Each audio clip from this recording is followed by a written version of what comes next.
ननकाना साहब district headquarter हस्पताल इंतज़ामिया की मुबैना गफलत के बायस 4 बच्चों का बाप ज़िंदगी की बाजी हार गया। मुतासरा ख़ानदान ने अपने आबाई गाँव रतवाना में अहले देह के हमराह हस्पताल इंतज़ामिया के ख़िलाफ़ शदीद एहतजाज किया।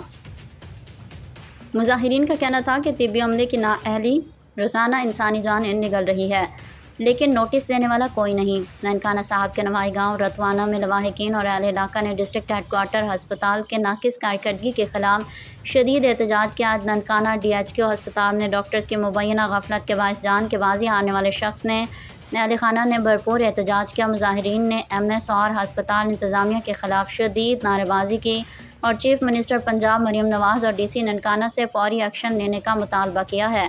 वाक़े के बाद महकमा सेहत ने जूनियर टेक्नीशियन एजाज़ुल हक को मुअत्तल करके 5 रुकनी इंक्वायरी कमेटी बना दी है, जो गफलत के ज़िम्मेदारों का तयन करेगी। शहरियों का कहना है कि अब महज मुअत्तली काफ़ी नहीं, बाज़ MS समेत पूरी हस्पताल इंतज़ामिया के ख़िलाफ़ सख्त कार्रवाई की जाए ताकि आइंदा कोई गरीब इलाज के बजाय ज़िंदगी से हाथ ना धो बैठे।